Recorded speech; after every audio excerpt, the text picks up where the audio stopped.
name is Kate McCusker. I'm the Public Engagement Officer for the Oregon Department of State Lands, and I am your moderator for today's public meeting. Thank you for taking the time to join us and learning more about some of the permits that this project has applied for, as well as to provide your comments on the application submitted to DSL. I'm going to briefly go over how to provide public comment and our agenda, and then we'll get started with the presentations. But before we begin, just a few housekeeping notes. Please keep yourself muted during the presentation. And if you do have questions about what's being presented, please just jot that question down or use the Q&A function in Zoom, which I'll show you where that is in just a few slides. We will have a Q&A period at the end. Running through the agenda, first up we have DSL Proprietary Specialist Blake Helm, who will give an overview of undersea cables in Oregon, followed by the multi-agency process and DSL's role in it. He'll also review changes that have been made to requirements as well as current activities as a result of House Bill 2063.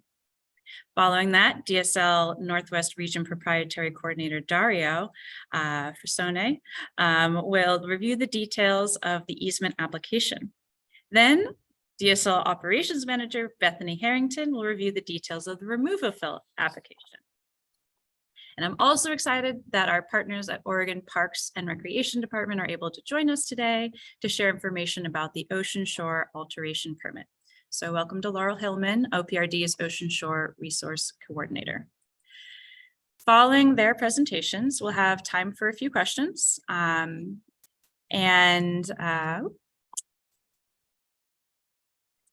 have time for a few questions, which we'll use through the Q&A button. And the remaining time will be hearing from all of you in the public comment session. Just to kind of begin, this won't be your only opportunity to give comments. You can submit written comments at any time between now and April 3rd. You could submit them via email, online form, or through postal mail. If you are going to give spoken comments today, when it is your turn, I'll notify you when it's your turn coming up to unmute, and I'll call in your name. Please keep your remarks to 2 minutes and we'll help track your time. As I mentioned, the Q&A function is just below. You can click that to add your questions, or you can even upvote a question if you think you'd really also want, if you're also hoping to get that answered. And then to raise your hand to get in line for spoken comments, you can click that reactions button and you'll see an option for raise hand. But we'll come back to that. We'll go over that again when we get to the Q&A and the public comment portion of today's project public meeting. Just to go over briefly what today's public meeting is about. AMCS LLC, an affiliate of Amazon Web Services, has completed 3 applications to the state of Oregon for Bifrost Undersea fiber optic telecommunication cable. 2 were submitted to DSL, a territorial sea cable easement and a removal fill permit. That is what we're accepting spoken comments on later today. And as well as an ocean shore alteration permit from OPRD. This proposed Bifrost cable will cross the Pacific Ocean, connecting Singapore, Guam, and the west coast of the United States, and landing in Cloverdale, Oregon. Here you'll see a proposed map for the landing. The cable would be buried in the seafloor on the continental shelf and land at Winema Christian Camp via horizontally directional drilled bore pipe. With that, I will pass it off to Blake Helm, our proprietary specialist, who will walk you through these pieces of today's meeting. Thank you, Kate, for that introduction. Like she said, my name is Blake Helm. I'm the proprietary specialist for the Oregon Department of State Lands. I handle planning and policy for our waterway use authorization program. And today I'd like to talk a little bit about undersea cables in general in Oregon. DSL's role in permitting these cables. Would like to discuss House Bill 2603 that was passed in the last biennium or the last session, excuse me, and then as well as our response to those to that passage. Next slide, please, Kate. So an undersea cable, also what we refer to as subsea cables, they're cables that lie on the ocean floor, and they often serve a variety of purposes. The current project is a undersea cable for, or rather a fiber optic undersea cable carrying data across the Pacific Ocean. Other cables may carry electricity from offshore wind turbines in the future. Next slide. Oregon's territorial sea plan covers the 3 miles wide strip of ocean that's managed by Department of State Lands. It's owned in trust by the public and managed by the state as one of our constitutional responsibilities and obligations. The Territorial Sea Plan was first adopted in 1994. It outlines goals and policies that help provide a coordination framework for agencies such as ourselves to manage resources within the territorial sea. It is been updated a number of times and is currently being updated, which I will get into briefly later in this slide. Next slide, please. So these fiber optic cable projects often, or rather not often, but involve multiple agencies in their execution, in their permitting, and in their authorization. Next slide. Or I should click. Is there a Kate? Sorry to wreck the flow. Is there a way that I can go through the slides? I suppose not, but Let me see if I can. okay. Like I said, excuse me, they often require additional permits, from local planning authorities, as well as OPRD, which we'll hear from later, DEQ, as well as DSL and the Army Corps of Engineers.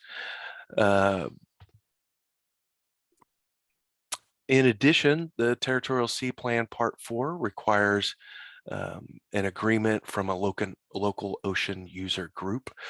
In the past, and as is typical, this is the Oregon Fishermen's Cable Committee.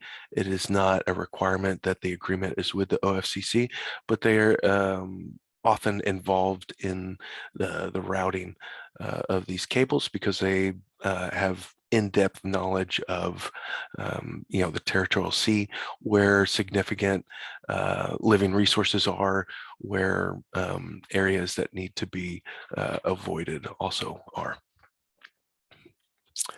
Now our role, DSL's role in these undersea cables are specifically about reviewing and authorizing easements, as well as administering Oregon's removal fill law.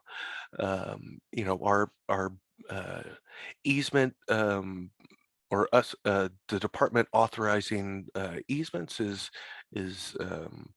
extension of our role as a land manager here, and administering Oregon removal fill law is an extension of our regulatory authority as outlined in ORS and administrative rules.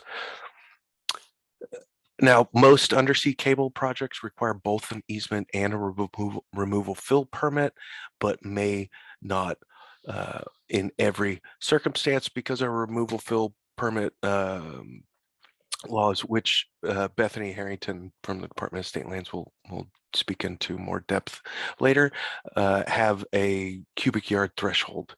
And so the permitting base is based off of the amount of cubic yards disturbed within the territorial sea, which is dependent on the route.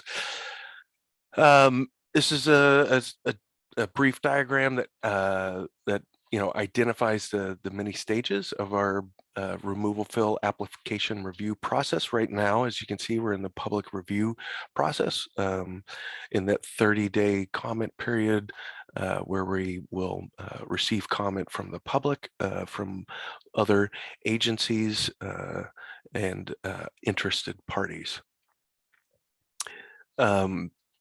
This is a similar figure of our easement application review process. You'll notice there are a couple more steps within them because it is a different authorization than our removal fill permit and requires additional review by the Department of Justice as well as the State Land Board before it can be executed. So I mentioned earlier House Bill 2603 from the previous session. This requires that owners or operators of undersea cables obtain financial assurances for their installation and removal, as well as create, a plan for that removal. Specifically, it directs the Department of Land Conservation and Development to review part of Territorial Sea Plan that addresses placement of cables, pipelines, and other utilities. This is part 4 of the Territorial Sea Plan, and as well as provide results from that review to the Ocean Policy Advisory Council, OPAC. In addition, it directs OPAC to propose and develop recommendations for amendments to the Territorial Sea Plan Part 4. Our response to House Bill 26 has been multifaceted. We have we've requested additional information from our applicants during our application review process. This includes a decommissioning plan, a cable construction plan, a drill break avoidance plan, a drill break response plan, a site-specific geologic assessment, which, like a geotechnical survey, as well as discussion of the impact on the territorial sea from a drill break and any unrecovered equipment. So I mentioned that it was multifaceted. We also made changes to the underlying easement authorization. We added language that required an encroachment easement for any unrecovered equipment that is left, as well as increasing the surety requirement during construction to 100,000 from 20,000. We added changes to the notification requirements. It's a very specific time frame or timeline that they have to meet, 28 or 24 to 48 hours to provide us notification for any drill break, any change to use, and as well as a number of other requirements.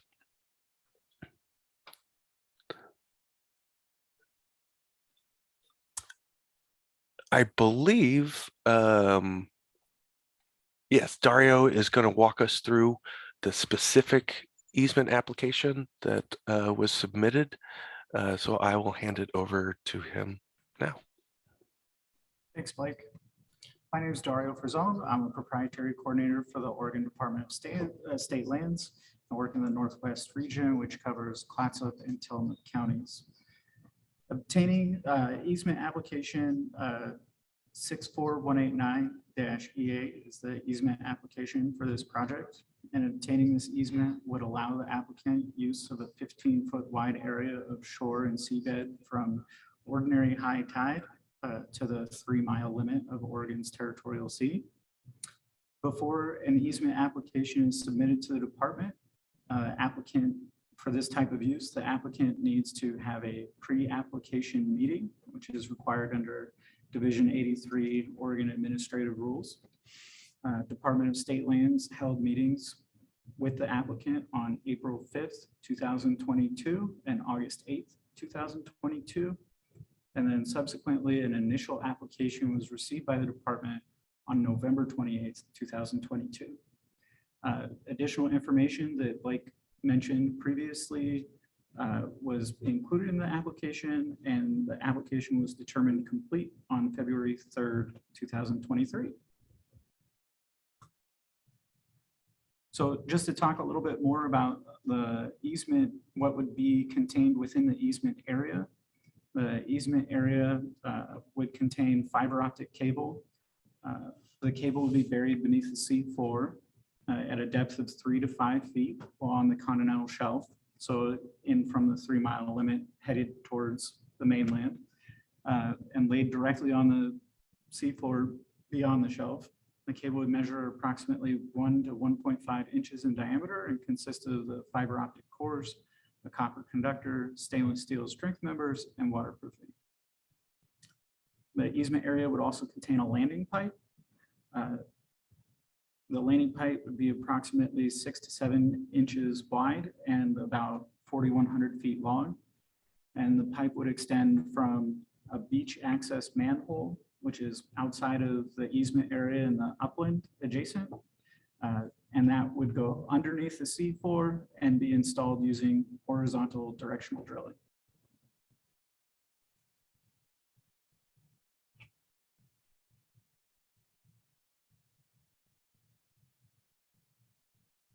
Right now, for the territorial sea fiber optic cable easement application, we've had the pre-application meetings, received the application, done the completeness review, and we're currently in the public review process. So after the public review process ends, all of the comments submitted will be reviewed by the department, and a technical review of the application will begin. At this point, I'll hand it off to Bethany Harrington to talk about the removal fill permit application for this project, 64186-RF.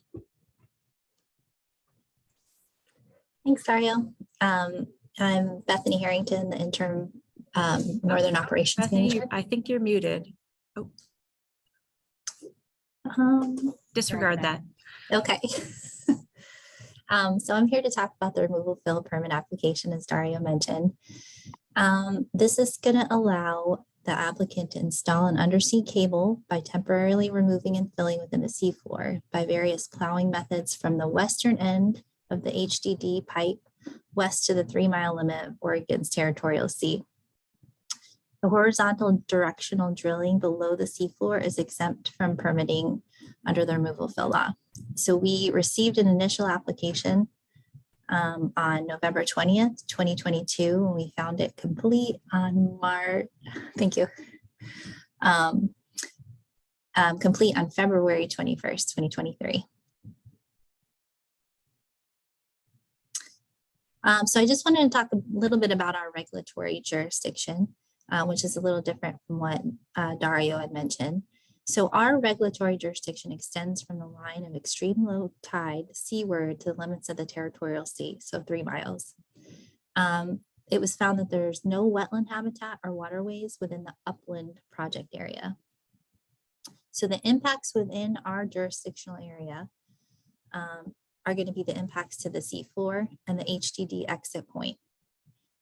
And the applicant has stated that these impacts are going to be temporary. For us, temporary means it's rectified within 24 months from the date of the initiation of impact.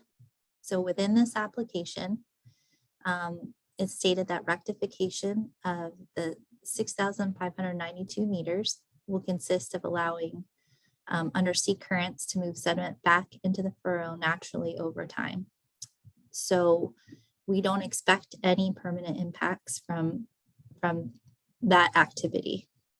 And again, we're not requiring any rectification for the horizontal directional drilling activities, and we're not going to be requiring compensatory mitigation since there are no permanent impacts.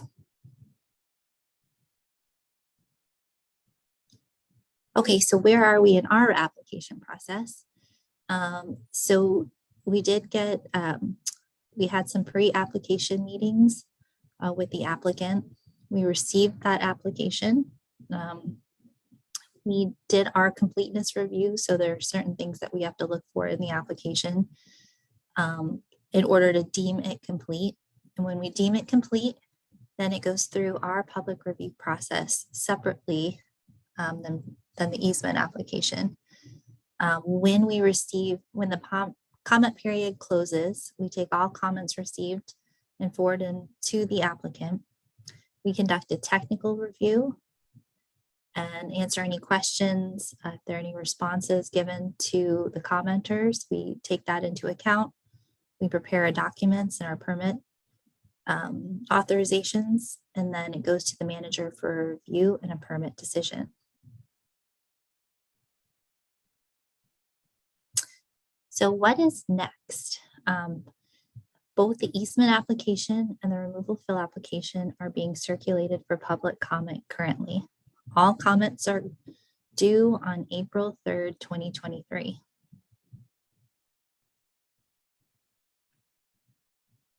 And other permits or requirements from other regulatory agencies may be occurring concurrently or following the approval of DSL applications. And with that, I'm going to hand it over to Laurel Hillman, who's going to talk a little bit about Oregon Parks jurisdiction in their application 3036. Good afternoon, everybody. Can you hear me? Sorry, I had to mute this. I'm assuming everybody can hear me. My name is Laurel Hillman. I work for Oregon Parks and Recreation Department, aka Oregon State Parks. We manage the beach, and I'll just briefly be going over our permit application for the cable for the portion that goes under our jurisdiction on Oregon's beach. Just briefly, Oregon Parks and Recreation Department is responsible for Oregon's Ocean Shore State Recreation Area, which is the area between extreme low water and the vegetation line, either the line of established vegetation or the statutory vegetation line, whichever is furthest inland. So the portion of the project area that intersects our jurisdiction for which the permit we've received the application materials pertain to includes the ocean shore outlined in the red area, with the blue areas outlined on this diagram provided by the applicant, showing the response area in the event that one is needed, with the access from the upland area onto the beach, and then the area of the beach under which the cable would be.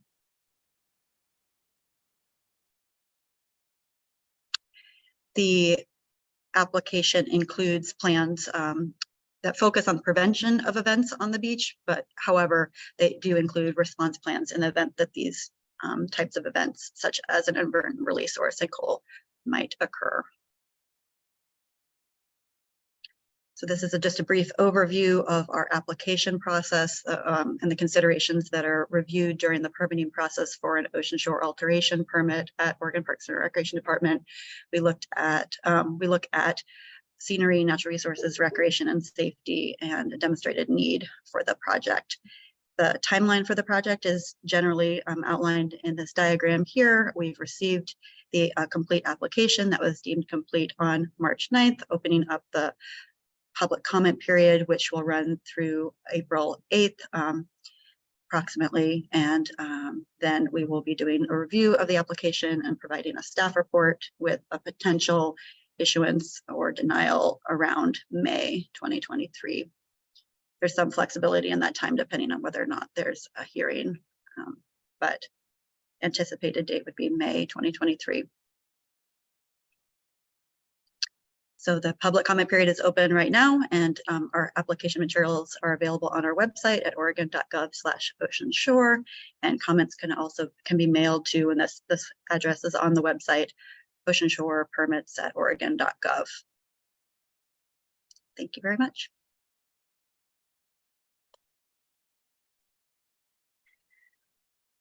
Thank you, Laurel, and thank you to Blake, Dario, Bethany as well for their presentations. We do have time for some questions, and if you haven't already put it in the Q&A, you may now. think we'll just take a couple minutes to see if we have any questions. If not, we will move on to the public comment period. And if we have no public comments, then today's public meeting will come to a close.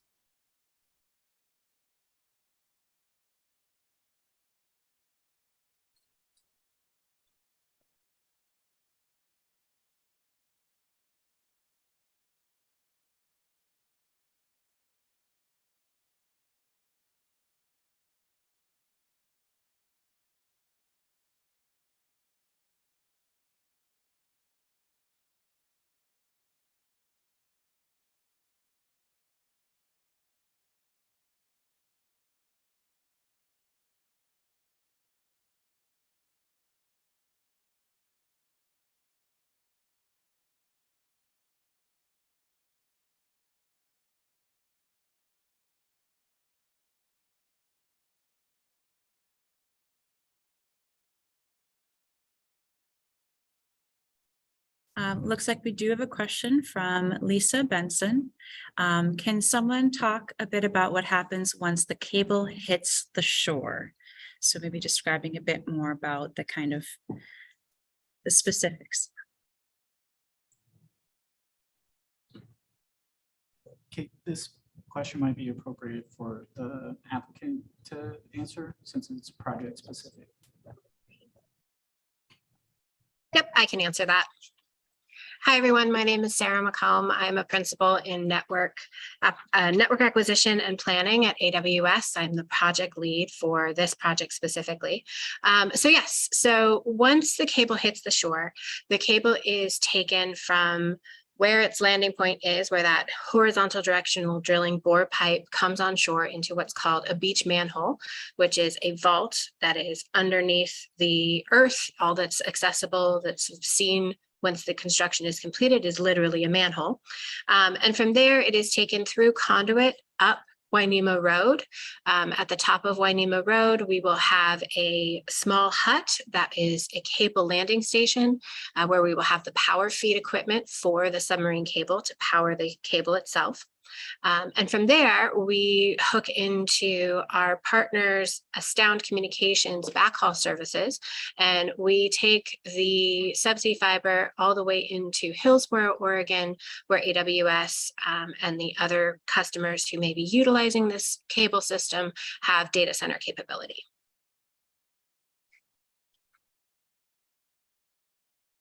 And my apologies, I also meant to introduce the other folks on today's call. So let me just take a moment to do that. Sarah McComb, who you just heard from, is here representing the applicant, AMCS LLC, an affiliate of Amazon Web Services. We also have environmental consultants Cameron Fisher and Katie Keel. And we have Brian Bergfalk, a cable installation representative, joining us today as well. So apologies. Welcome to our other folks here on the call today. Do we have any other questions? Feel free to put them in the Q&A or in the chat.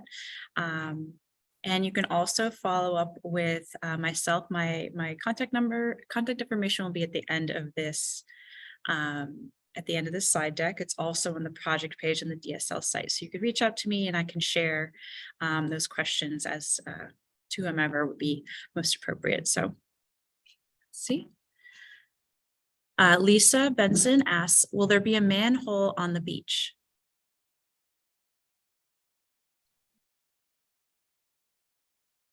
There we go. Hi, Lisa. No, the manhole is not on the beach. The manhole is located on private land. We have an easement from the Wainema Church Camp, and we have secured a portion of their land. It's in what's now used as a parking lot area. It will be located behind the dunes, so not on the beach at all.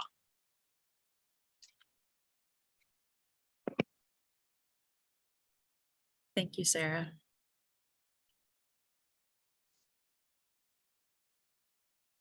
We'll just give a couple more minutes here to see if there's any more questions about the project overall, whether about the DSL easement application, the DSL remove of fill application, or OPRD's ocean shore alteration permit application.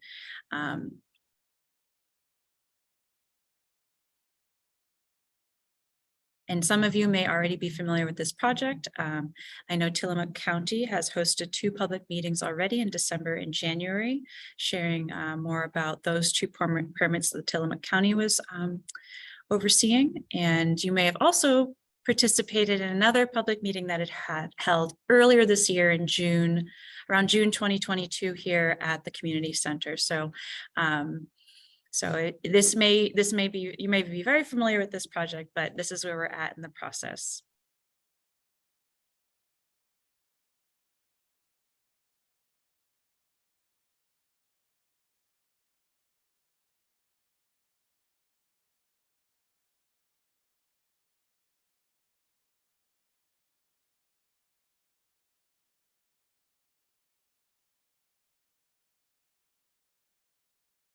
Okay, I think perhaps we might not have any additional questions. If you would like to sign up to share spoken comment at today's meeting, you can use, let me just advance the slide just one moment. You can use the reactions button on your Zoom screen, and you should see a button that says raise hand, and that is just how, or you can sign up via the chat, whichever is easier for you. And we'll just leave a few minutes to let folks choose whether they might want to give spoken comment. There is also going to be a second public meeting today that we're hosting in person at the Kiawanda Community Center tonight at 5:30. It'll be from 5:30 until the close of the public meeting, 7 p.m. or earlier if the Q&A and the public comment go more quickly. So you can join us tonight also in person. That won't be recorded and that won't be streamed online. It'll be in person only.